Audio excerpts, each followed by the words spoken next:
Hello everyone, I'm Dr. Sapna Redwal. I'm working as a professor in the Department of Management at St. Andrews Institute of Technology and Management. This is my sixth lecture of business law, and in this lecture the topic I'm going to cover are concept of quantum merit, meaning of performance of contract, who may perform the contract, who may demand performances of joint promises, reciprocal promises, definition and kinds of reciprocal promises, appropriation of payment. The last topic is discharge of contract and modes of discharge of contracts. I'm starting with first topic, that is quantum merit, concept of quantum merit. The Latin term quantum merit translates to as much as he has earned and refers to the actual value of services rendered. The legal theory of quantum merit holds that a person should not oblige to pay, nor should the other party receive more than the value of the services exchanged. This concept may be used as an equitable remedy in a civil lawsuit, often where the transaction of goods or services was done without a written contract specifying the amount is due. The claim on quantum merit arises in the following cases: when the contract is discovered to be unenforceable, when one part refuses to perform the contract. One part means one of the party refuses to perform the contract. When a contract is divisible. Yes, when the contracts are divisible into different parts. When an individual contract is completely but badly performed. So these are the cases where quantum merit claim arises. Example, I would like to add few examples of quantum merit. For example, A pays to B rupees 1,000 in consideration of B's promise to deliver his dog. The dog is dead at the time of the promise. The agreement is void, but B must repay A the 1,000 rupees. The second example of this quantum merit contract is, or concept is, A contract with B to deliver to him 250 kg of rice before the 1st of May. A delivers 230 kg only before that day and none after. B retains 130 kg after the 1st of May. He is bound to pay A for them. Now the second topic is meaning of performance of contract. The term performance of contract means that both the promiser and the promisee have fulfilled their respective obligation which the contract placed upon them. For example, A visits a stationery shop to buy a calculator. The shopkeeper delivers the calculator and A pays the price. The contract is said to have been discharged by mutual performance. Now the next is who may perform the contract.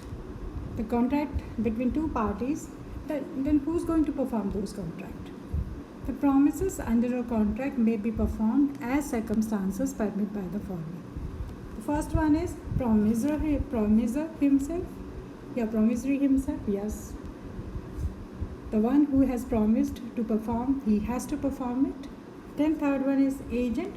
When personal consideration is not the foundation of a contract, the promisor or his representative may employ a competent person to perform it.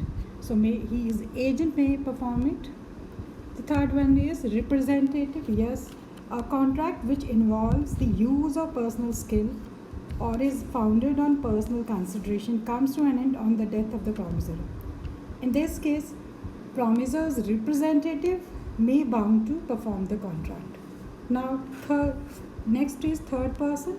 When a promise accepts performance of the promise from a third person, he cannot afterward enforce it against the promiser. That is, a performance by a stranger accepted by the promisee produces the result of discharging the promiser, and although the latter has neither authorized nor ratified the act of the third person. So, third person may perform, but the promiser is responsible for his performances. Now, the last one is joint promises. Yes, if there are more than one promises, then any of the joint promises can perform the contract, or all of the promises they can perform the contract.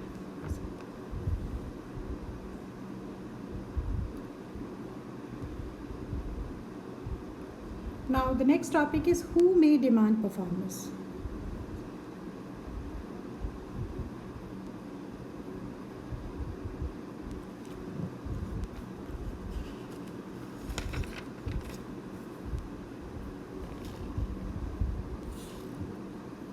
The performance can be demanded by the following: promising, agent, legal representative, third person. Yes, the performance can be demanded by the promisee himself, to the one to whom the promise has been made. His agent can demand if the promisee is not able to or contact the person, then his appointed agent can demand the performance. Then promisee's legal representatives also can demand the performance. Then the third person, if third person is appointed by the promisee himself, then the third person can demand performance from the promissory. Now, the performance of joint promises. First, I would like to explain what is the concept of joint promise. A joint promise is one where more than one persons have become a party to the agreement on either side as promiser or as promisee. The following are the rules regarding joint promises. The first one is joint liability of joint promises to perform the contract. Right to claim contribution from all joint promises. Yes, promisee can take contribution from all the joint promises, and promisee can demand performance from all the joint promises. Then joint promisers has to share loss also. They has to share loss if there is a default in contribution. Now, the next topic is reciprocal promises. The definition of reciprocal promises is, according to section 2F of Indian Contract Act 1872, promises which form the consideration or part of consideration for each other are called promises, are called reciprocal promises. For example, in a contract for sale, A promises to deliver the goods to B at a fixed price, and B promises to give security for the payment of the price. Such promises are called as reciprocal promises. Now, kinds of reciprocal promises: mutual and independent. It means that the two promises of the parties are independent of each other. They do not have to rely on each other for the performance of the promises. The next one is conditional. When the performance is dependent upon the prior performance of the other party, and if the first party fails to perform his promise, then it will be impossible for the second party to perform his side of the contract. This is called as conditional and dependent reciprocal promise. The next one is mutual and concurrent. When the parties promise to do acts that have been performed simultaneously, they are said to be concurrent and mutual reciprocal promise. Examples is A and B contract that A shall deliver goods to B to be paid for by B on delivery. Here the promises are mutual and concurrent, and therefore A need not to deliver the goods unless B is ready and willing to pay for the goods or delivery, and B need not to pay for the goods unless A is ready and willing to deliver them on payment. Other example of concurrent and mutual reciprocal promises: A and B contracts that A shall deliver goods to B at the price to be paid by installments. The first installment to be paid on delivery. A need not to deliver unless B is ready and willing to pay the first installment on delivery. B need not to pay the first installment unless A is ready and willing to deliver the goods on payment of first installment.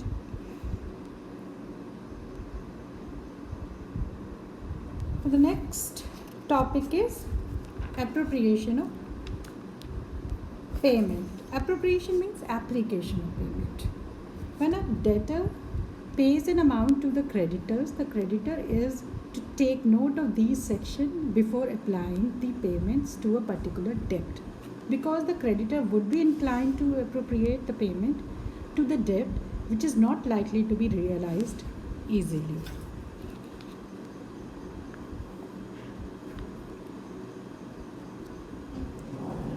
For example, A owes B, among other debts, ₹1,000 upon a promissory note, which falls due on the 1st June. He owes B one other debt of that amount on the 1st June. A pays to B 1,000. The payment is to be applied to the discharge of the promissory note.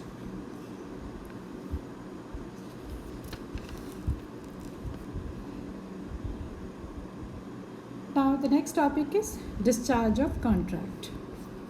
A discharge of contract implies termination of contractual obligation. This is because when the parties originally entered into the contract, the rights and duties in terms of contractual obligations were set up. Consequently, when those rights and duties are put out, then the contract is said to have been discharged.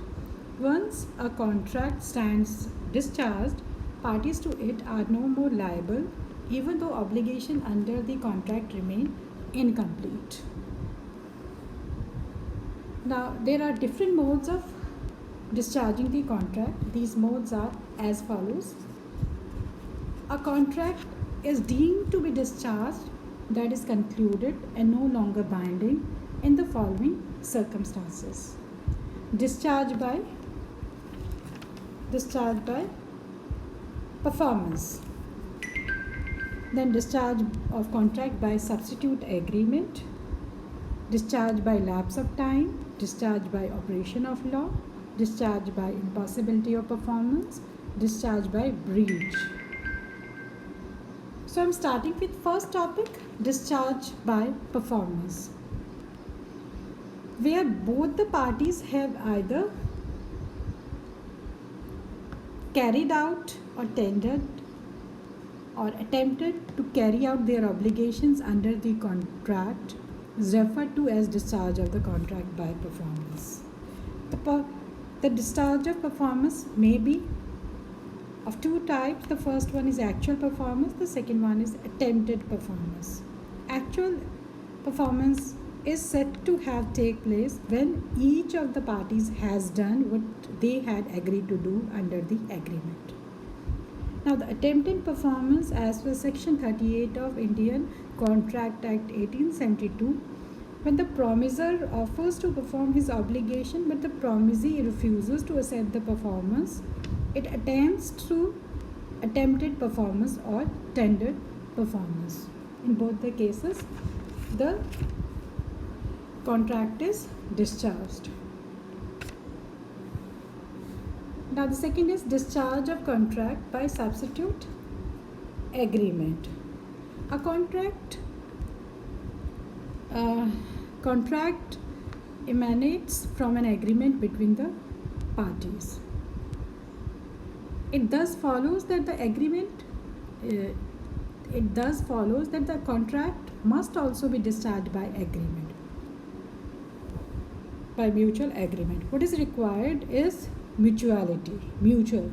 So discharge by substitute agreement or mutual agreement arise when a contract is abandoned or the terms within it are altered and both the parties are in conformity over the altered or substituted contract. In the mutual or the substitute agreement, again, can be discharged by both express consent and implied consent. Express is when it is substituted or the contract is altered or discharged by words or by spoken or written words, and then it can be by implied consent, that is by the conduct. Now, modes of the next one is discharge of performance by novation.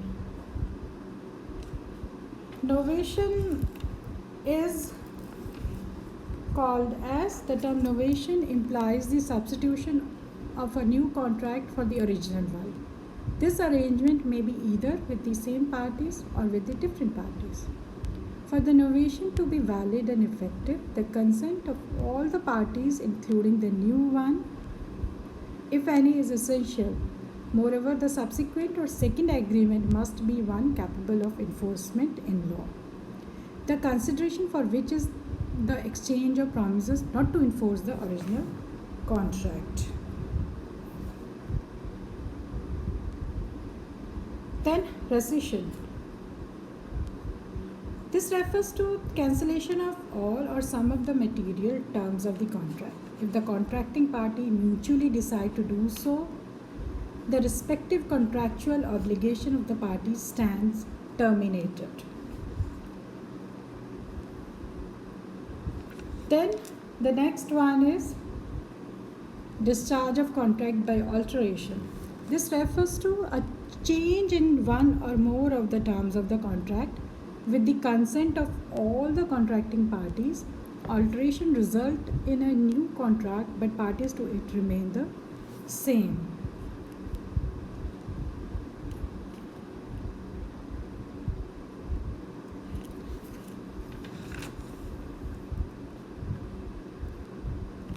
Then waiver, discharge of performance or discharge of contract by waiver.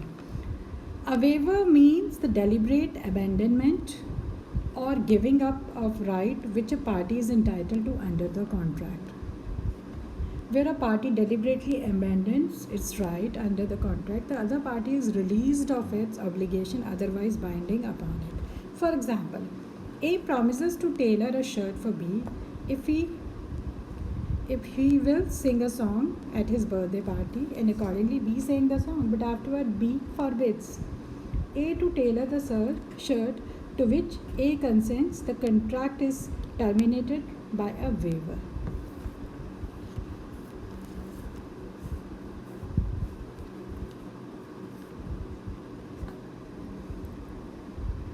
Now, the discharge of contract by lapse of time. A contract does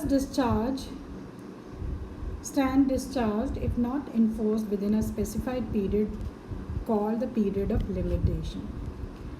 The Limitation Act 1963 prescribes the period of limitation for various contracts.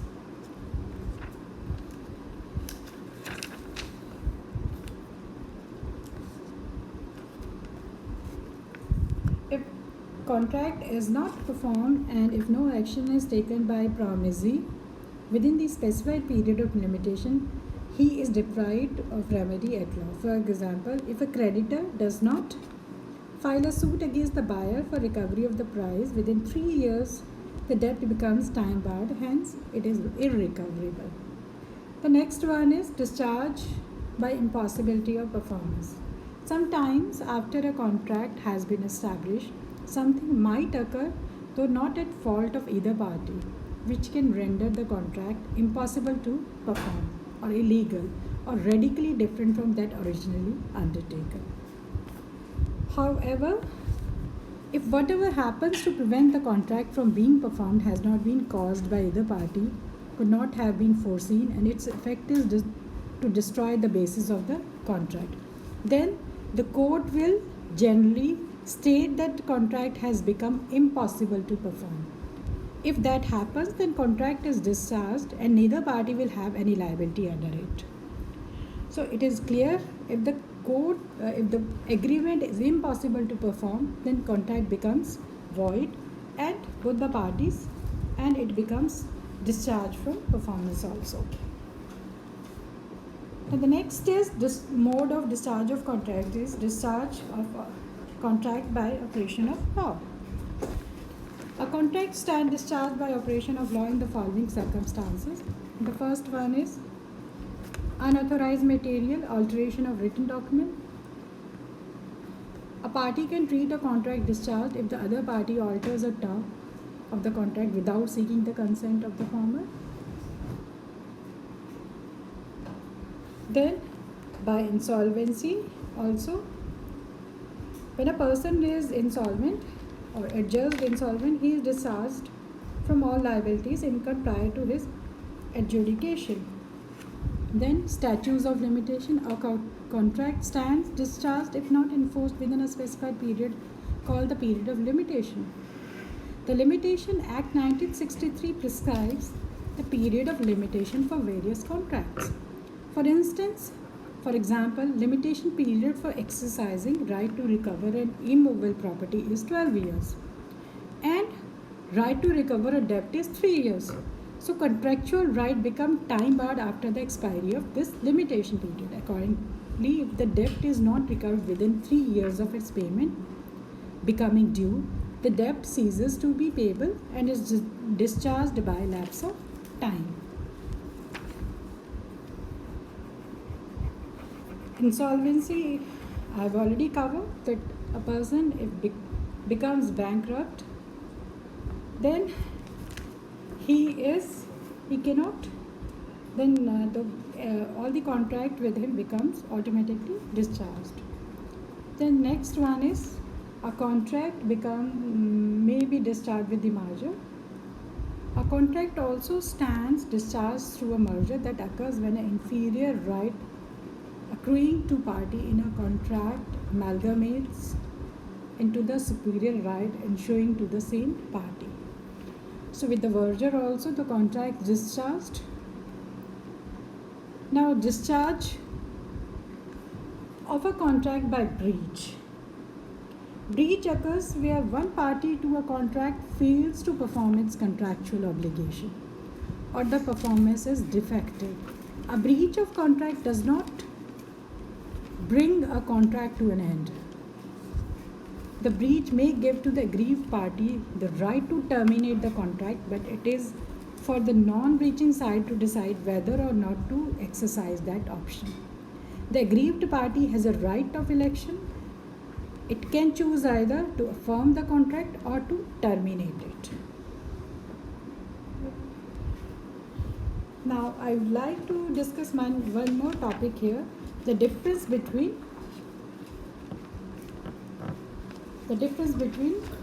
novation and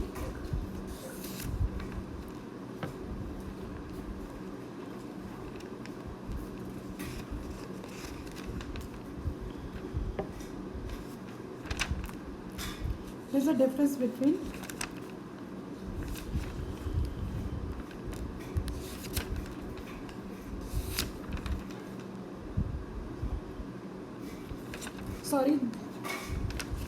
this topic will I discuss in the next topic, in the next lecture, lecture number 7 of business law.